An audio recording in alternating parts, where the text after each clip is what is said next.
Good morning, students. Welcome to e-learning classes of Sant Michael Academy, Chhaoni, Bettiya. Myself, S.K. Rai, your physical teacher, to teach you physical education. Today, I am going to tell you about aims and objectives of physical education. The aims of a physical education is the wholesome development of an individual, or it can be said that the aim of physical education is complete living. In fact, aim of physical education is an apex point which seems to be out of reach. In general, wholesome development of an individual is the aim of physical education, and this aim can be achieved step by step. These steps are called objectives. So it is said that aims is one, but objectives may be many in number.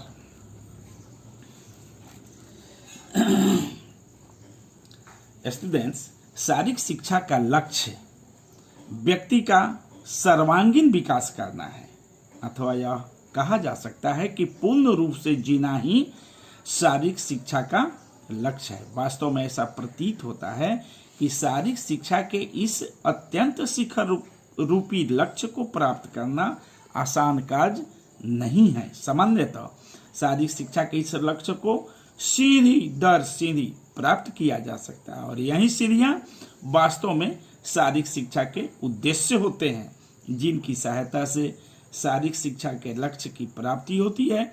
इसलिए यह कहा गया है कि लक्ष्य एक होता है लेकिन उद्देश्य अनेक हो सकते हैं। The main objectives of physical education are, first आपका है physical development. The foremost objectives of physical education is physical development.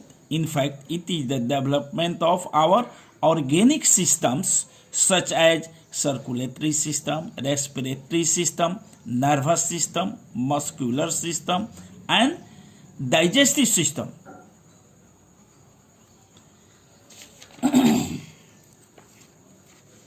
Students, शारीरिक शिक्षा के मुख्य उद्देश्य निम्न है। सबसे पहला है इसमें शारीरिक विकास। शारीरिक शिक्षा का मुख्य उद्देश्य शारीरिक विकास है। यह हमारे शारीरिक संस्थानों जैसे रक्त संचार, श्वसन संस्थान, स्नायु प्रणाली, मांसपेशीय संस्थान और पाचन प्रणाली इत्यादि का विकास करती है। शारीरिक शिक्षा शारीरिक क्रियाओं से संबंधित है, और जब हम शारीरिक क्रियाएं करते हैं तो उनका हमारे शरीर के भिन्न भिन्न संस्थानों पर बहुत प्रभाव पड़ता है, और इन संस्थानों के आकार, रूप और क्षमता में विकास होता है।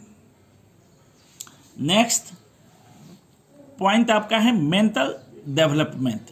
This objective is related to the mental development of an individual. The various physical activity of physical education programs need alertness of mind, deep concentration, and calculated movements. Moreover, it should be called the indispensable requirement of physical activities.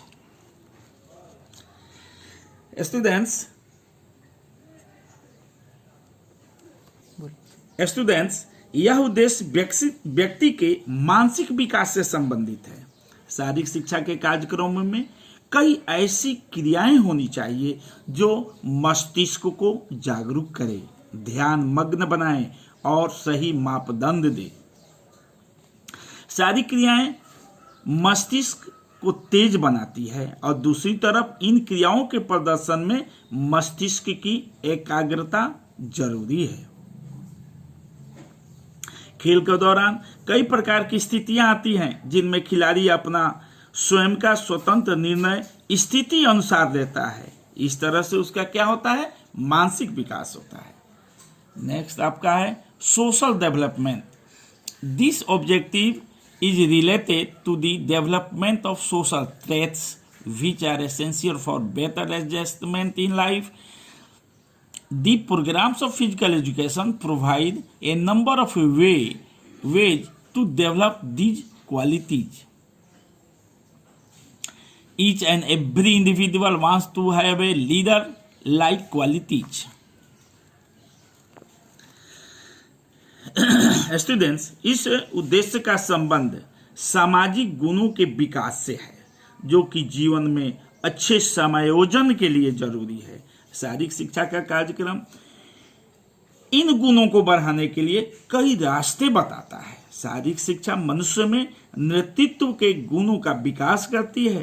शारीरिक क्रियाओं द्वारा भिन्न भिन्न क्षेत्रों के खिलाड़ियों को एक दूसरे के निकट आने का अवसर मिलता है और वे परिस्थितियों के अनुसार समायोजन करते हैं। इस प्रकार उनमें मित्रता की भावना विकसित होती है। यह सहयोग, सम्मान, अच्छा खेल, संयम, खेल की भावना इत्यादि गुणों का सीखने का अच्छा स्रोत है।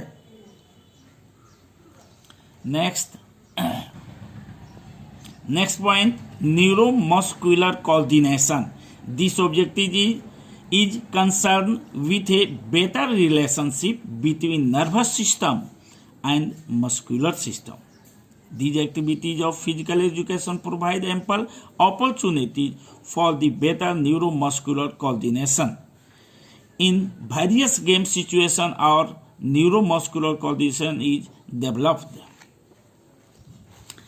स्टूडेंट, यह उद्देश्य नाड़ी संस्थान और मांसपेशीय संस्थानों में समन्वय स्थापित करता है। शारीरिक शिक्षा की एक क्रियाएं नाड़ी संस्थान और मांसपेशीय संस्थान के मध्य समन्वय स्थापित करने के लिए अवसर देती है। खेलों की विभिन्न स्थितियों में हमारा नाड़ी संस्थान और मांसपेशीय संस्थान का विकास होता है। अच्छा नाड़ी संस्थान सारी क्रियाओं की थकान दूर करने में सहायता करता है। Next, emotional development.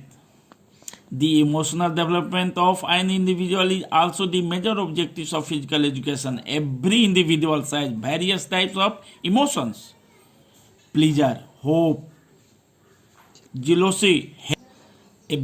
Students, every individual has various types of emotions: pleasure, hope, jealousy, hate, fear, distress, anger, wonder, lust, loneliness, etc. If an individual does not have appropriate control over these emotions, he becomes abnormal and uncontrollable.